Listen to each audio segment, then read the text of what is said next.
Welcome back to Confidently Cherished. And I wanted to talk about something that is really close to my heart. And it's about why being a church girl can oftentimes make it harder to be in a healthy relationship. And like I said, this is close to my heart because if you've been following me for any time, you know that one, I am Christian. Two, my dad's a minister. And three, I studied religion in college along with journalism, which was my main major, psychology as well. So this is something, faith and how it affects our daily lives is something that I've always been very passionate about.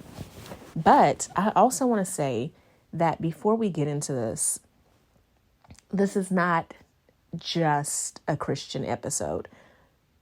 If you are listening to me and you are not Christian, but you believe that faith and spirituality are important, this is going to apply to you as well. So when I say faith and spirituality, I mean, you may be Christian like me, but you may also be Muslim or Hindu or Jewish, or you may be very spiritual and woo and into the law of attraction. In any of those cases, the things that I'm going to say, they apply to you as well.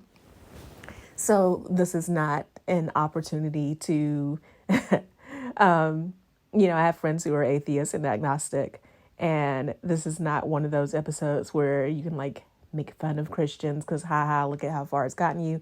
It's also not one of those where this doesn't apply to me, I'm going to ignore it. If you have some belief in a higher power, you'll see that these things also affect your love life, and they also affect your relationships. So with that being said, let's get into it. Number one, I feel like before I went through my whole spiritual development, trying to get out of my quarter life crisis phase, I feel like one of the biggest things that holds me in dating and dating as a Christian woman was trying to be a good girl all the time. And what I mean by that is oftentimes when you grow up in a home where faith is very important, where there's a large emphasis on religion in your household, there's also a lot of conforming to rules and being a people pleaser. So especially if you're a woman. So oftentimes, you're told you have to do this to be a good girl. You have to do that to be a good girl. You can't argue back with people of authority. You can't question too many things. And it leads to, in this process of trying to be holy, trying to get into heaven or a good part of the afterlife, in order to do those things, it transfers to other aspects of your life as well. So oftentimes people who are women who really place an emphasis on faith in their lives often become people pleasers in not just that spiritual relationship, but also in their other relationships. So, especially in my case, growing up, not only Christian, but in a denomination, I grew up Pentecostal. So growing up in a denomination that is very conservative, you're taught that you don't question a lot. You don't question a lot of authority.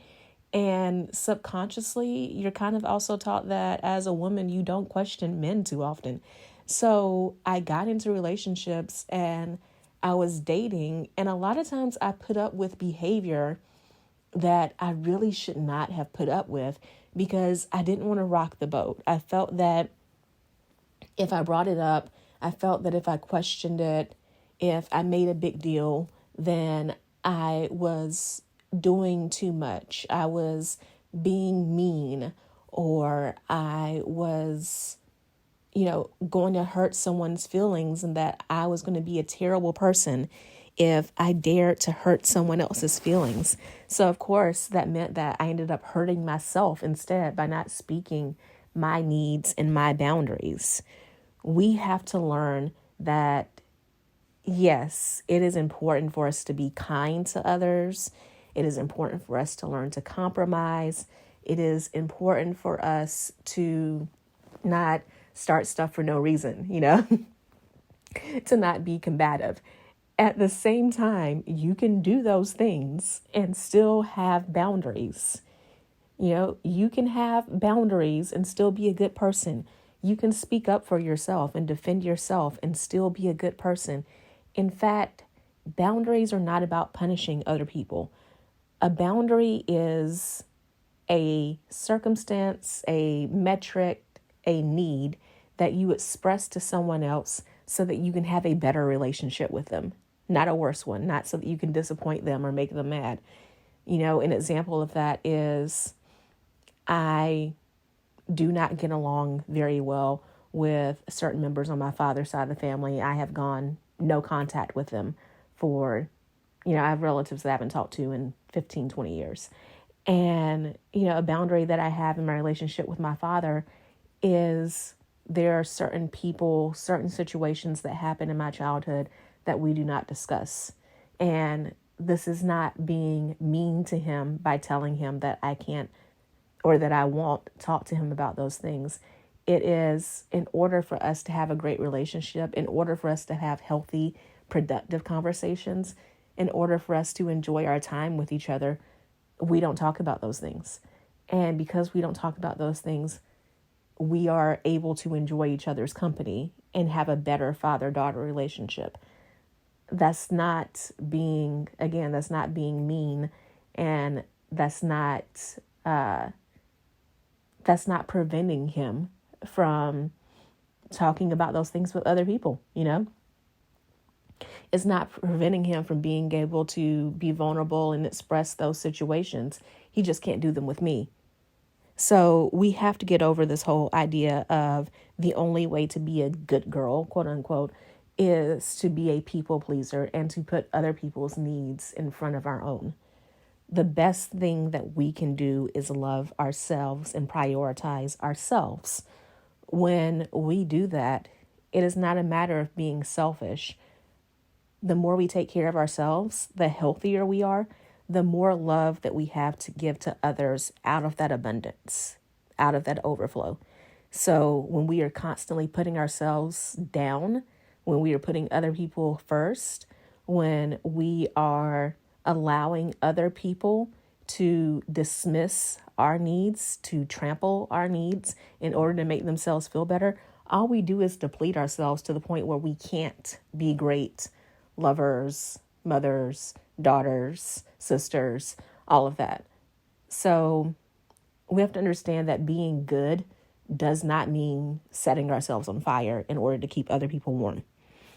The second thing is being a church girl for a long period of time gave me a lack of accountability.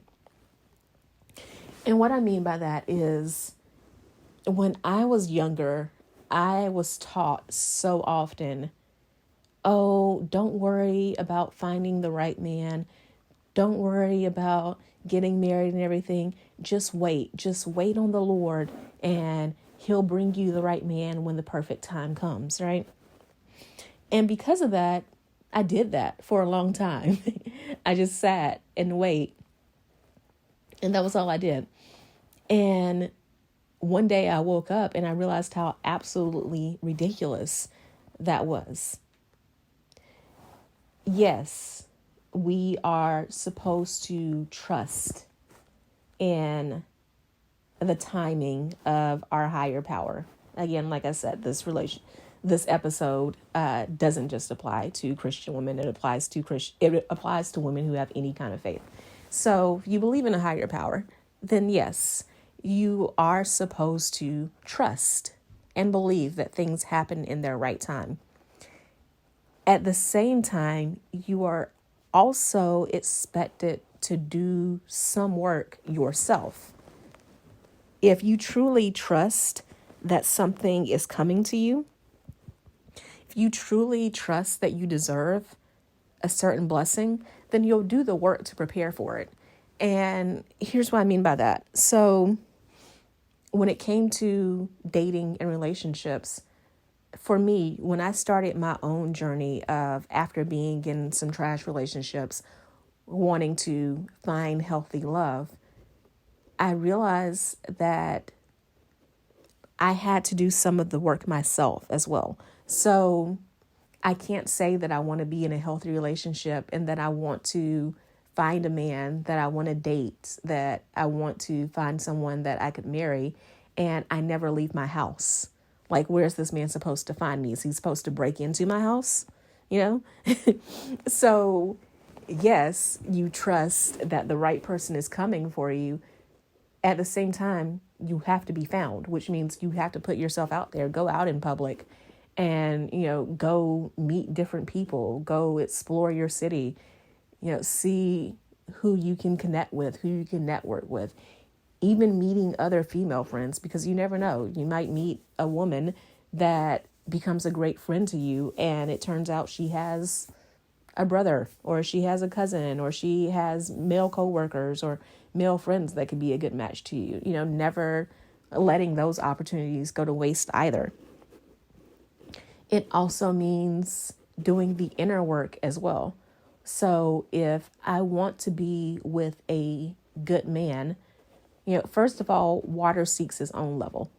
So the more work you do on yourself, the better the circles you put yourself in, the more likely you are to meet someone who is also in a higher circle or who's also done a lot of work on himself. Because, people who are spiritually in tune, people who, are really into self-development, you want to be with someone who has that in common. So, I see so many women will say things like, I just want a man who isn't afraid to be vulnerable, or who is emotionally intelligent.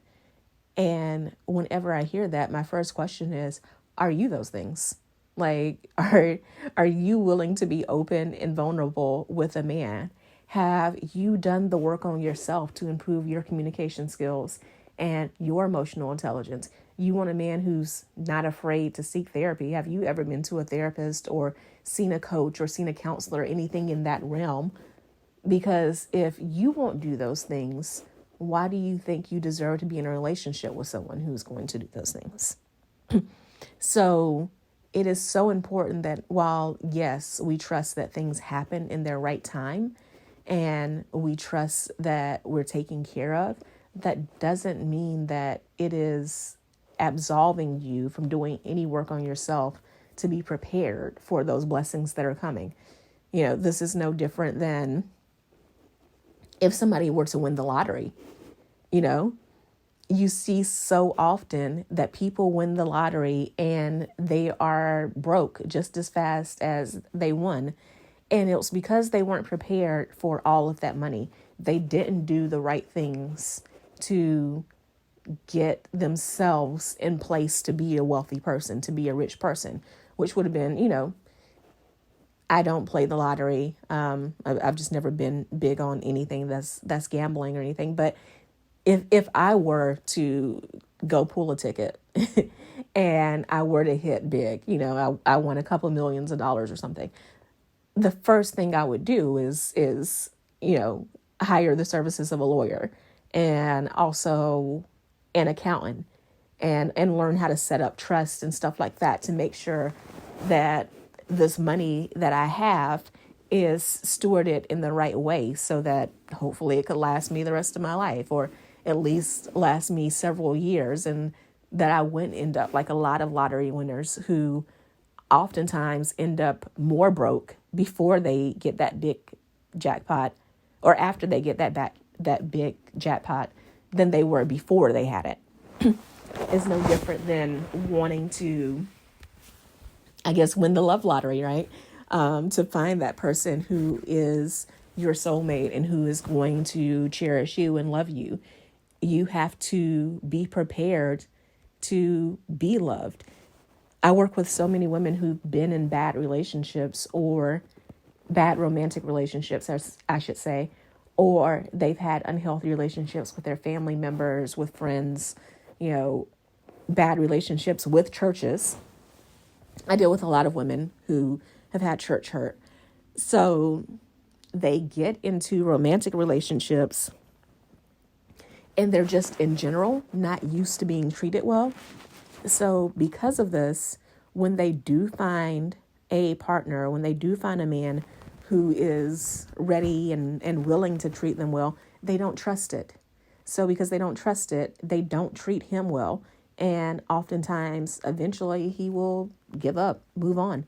So it's important that we learn to take this accountability ourselves and do the work in addition to trusting in divine timing and not allowing, magical thinking to keep us from taking accountability.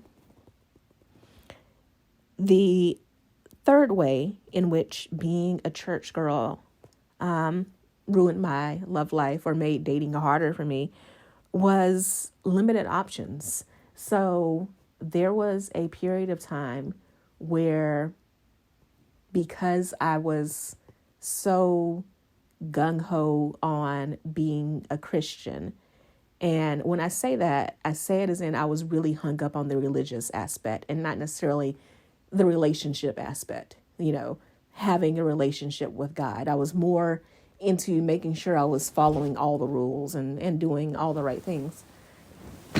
But because of that, my options were so limited, because when I was looking for a relationship, when I was looking to date, I was only looking inside the church. So, only guys who attended the same church as me, who were in the same denomination that I was in. So, if it wasn't my church, I was going to other people's churches or going to church conferences and things like that. And there's nothing wrong with that. That should totally be, if you are a woman of faith. So again, if you are Christian, if you are Jewish, you are Muslim, Hindu, whatever. If you are a woman of faith, your faith community should be a place in which you are actively looking for a partner. That definitely needs to be one of your options. And you should make a commitment to that, especially now that like the pandemic's calming down and things like that, and we can go out more. You should definitely make a commitment to, your synagogue, your mosque, your church, looking out for men there. But it should be only one of the places, not the only place. And that's where a lot of women go wrong. Because yes, your faith is very important to you, but you also have other values, other hobbies, and other interests. And you should be exploring and looking for men among those areas as well. For example, I really love art. So when I was single, I made it a habit to, in addition to regularly going to church, I also, once I wised up a little bit, I also made it a habit to regularly go to, museum exhibit openings and art galleries as well, because, that was an interest of mine. So finding a man who shared that interest, that would be a natural place to go. So there was a point, though, where I kept limiting my options to just the church.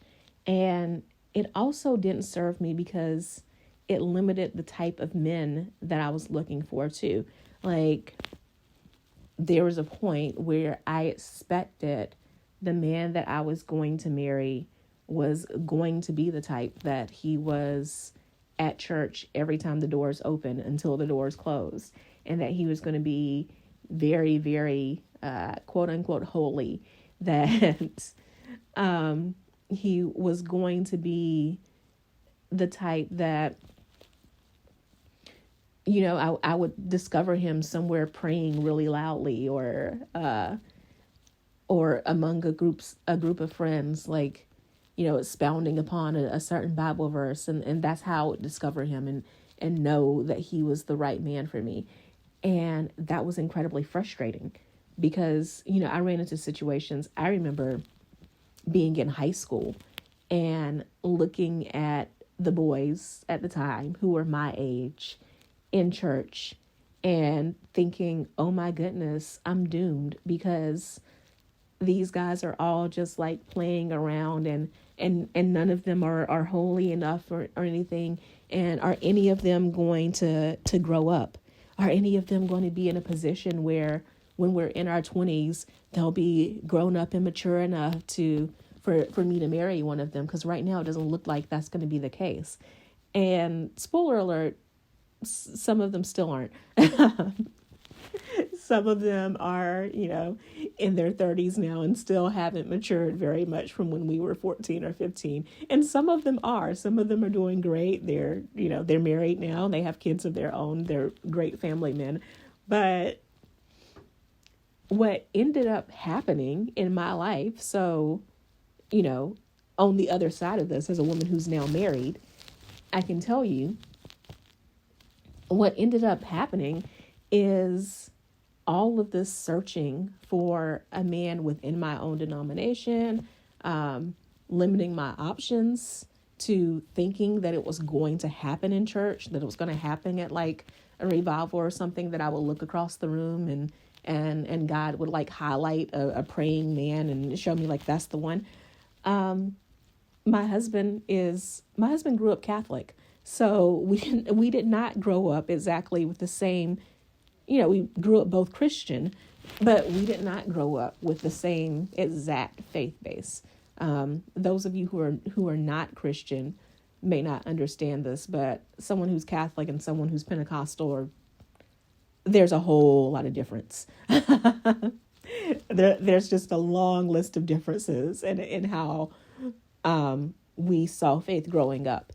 But that being said, when my husband and I did meet, and also we met while both hanging out, in uptown Charlotte. Charlotte uses uptown, not downtown. But that's the city I was living in at the time that I met my husband. And we both met, while we were out hanging out with friends and everything, not at church. But when he and I did meet and we started talking, we realized that we had so many values in common.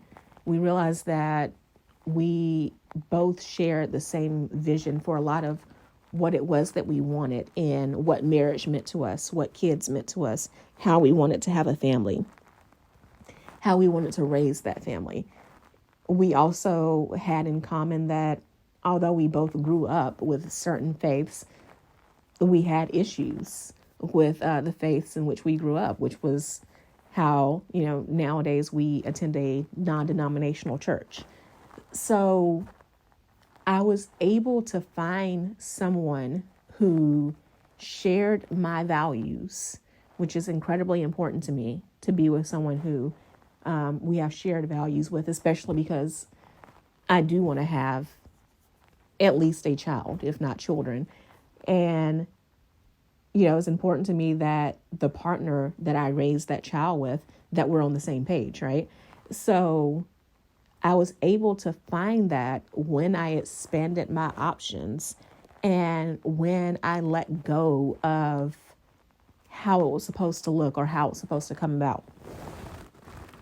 Number 4 is church over any other priority, or making church the only priority. And that kind of goes to what I was just saying previously. The fact that, yes, faith is important to me. My relationship with God is very, very important to me. At the same time, it is not the only priority in my life. So oftentimes, not oftentimes, but let me put it this way. Growing up, again, my dad was a minister. My parents sometimes counseled other couples, in relationships, oftentimes couples in the church who were married, but their marriage was struggling for one reason or the other. And because of this, let me just say, I'll admit, I listened into some of these conversations sometimes. I shouldn't have, but but because of this, I am acutely aware of the fact that there are married couples out here who they have the appearance. So they are both of the same faith. They grew up similarly, and they attend their house of worship, because I know couples who are, say, Muslim or Jewish that this applies to as well. So they attend their house of worship. They look like good families and all that, but they're not happy with each other. And the reason why they're not happy with each other is because they got the faith part right, but they compromised on every single thing else. They're not compatible in other ways. So it is really important that while, yes, if faith is important to you, you should not compromise on that. Like, I know couples who are interfaith.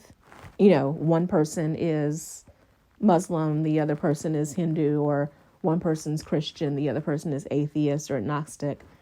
And the only way that works is if your faith is lower down on the priority list. And that's not, if that's you, that's you. I'm not telling you where your priorities should lie.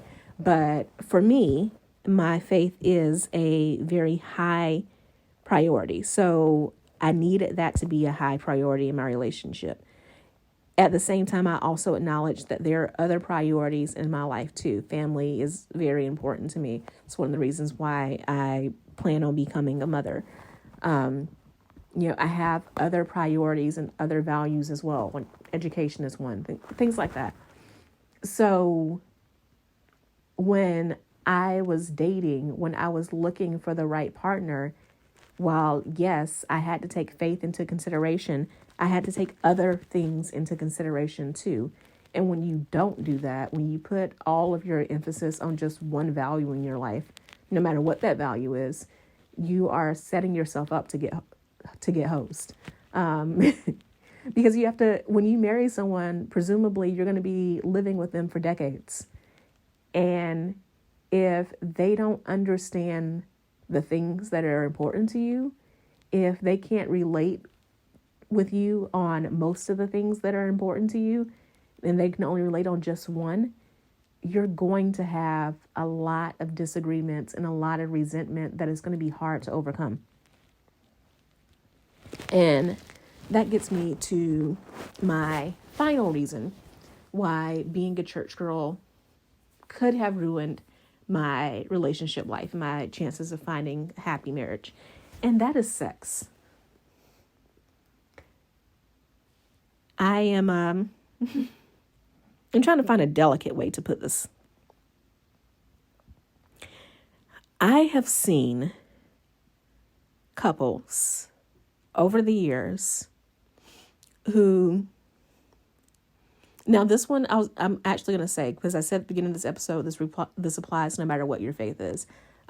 This is the only case. The other 4 I know apply to women of different faiths.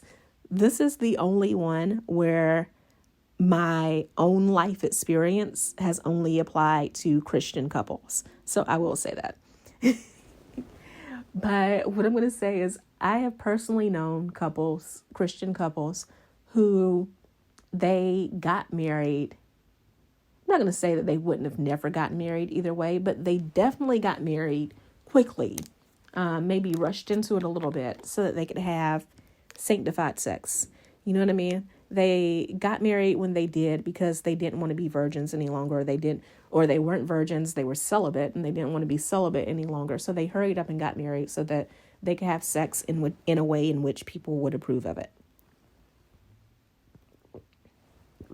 Here's the problem with that.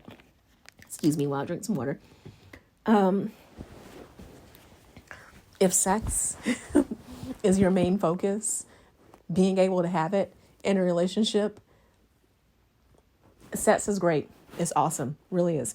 But, what about the other 23 hours and 50 minutes, depending on who you're with, 55 minutes, whatever, that other time, the rest of your day? What about that part? The part where you have to live a real life that involves navigating each other's families and bills and health problems and hardships, sex cannot be a major factor in your marriage or your potential marriage with someone. And unfortunately, it is made a huge factor in church. There's so much talk about, being damaged goods if you dare to have sex before marriage. There's so much talk about how sex is evil and dirty and nasty, but at the same time is wonderful and amazing and the most fun you'll ever have. But no, you can't have that fun until you get married, right? And I believe that a lot of the sex talk we have in church does particularly women a disservice.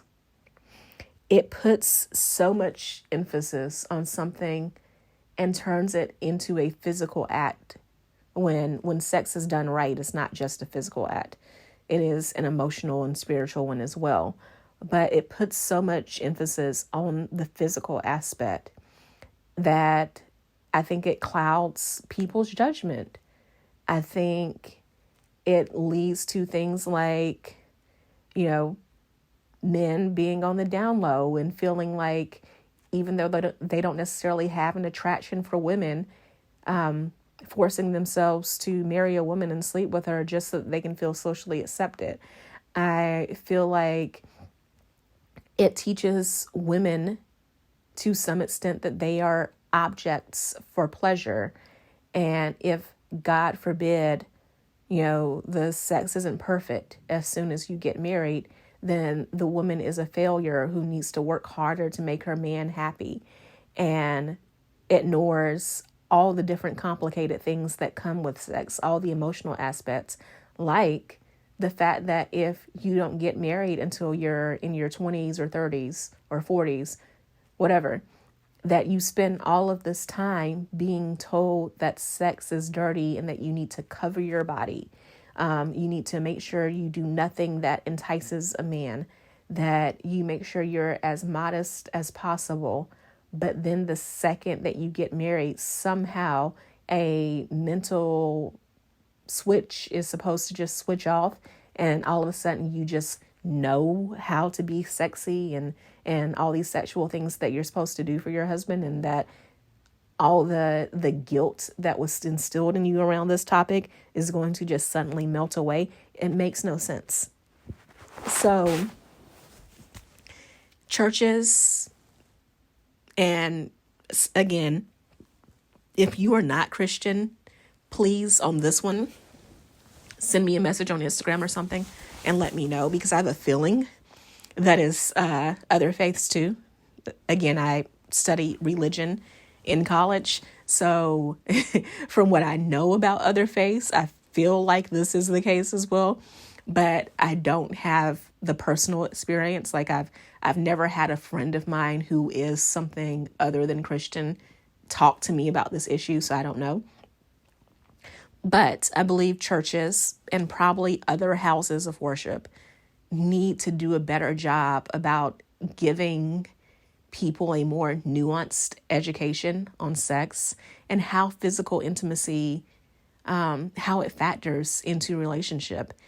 I also feel like women need to keep in mind that while, yes, sex is important, having a healthy marriage and having a healthy relationship, there's so much more mental and emotional maturity and communication that's involved. And that if you have those things down, if you learn how to be vulnerable, how to communicate, if you learn how to use your emotional intelligence, the physical aspect of your relationship, that will naturally come along with it. And spending all this time thinking about sex or trying not to think about it, either way, making it kind of a boogeyman in a relationship is just counterproductive. So again, these are the 5 reasons why I felt in some ways that being a church girl was detrimental to my love life. The emphasis and constant talk on sex, but talking about it without much context. That pressure to be a good girl and to be a people pleaser. The lack of accountability for a while I had in taking charge of my own love life. The way I limited my options. And, the way that for a while I dated with my faith as my only priority and not thinking about the other things that were important to me in a relationship as well. So let me know what you think about this episode. Whether you agree or disagree, head over to Instagram or TikTok at Keshia Rice and, screenshot this episode, tag me, and just let me know your opinions. Let me know if you've had any of these personal experiences as well. And also, when you think about being in a relationship, wanting to be married, wanting to have that partner for the rest of your life, I really encourage you to spend as much time as possible getting to know yourself and getting to know what's important to you. Because the more work that you do when you're on the single side of the equation, it becomes so much easier over on the married side. And either way, you have to do the work. It's easier. It's so much easier to do it on the single side than having to do it on the other side where you're not only managing yourself, but now you're having to manage someone else's feelings in the equation. So do that work now. I'll talk to you later. Love you so much. Bye. Hey there. So you made it all the way to the end of the episode, which means I have two things to say. One, thank you so much. I truly appreciate it. And two, you like me. You really like me. So I would appreciate it if you would show that by subscribing to this podcast so that more people can hear about it and enjoy it as much as you do. And if you want to know more about any of the links that I mentioned on this episode or any guests that I've had, be sure to go to KeshiaRice.com/links. That's KeshiaRice.com/links. I can't wait to talk to you again in the next episode. So see you then.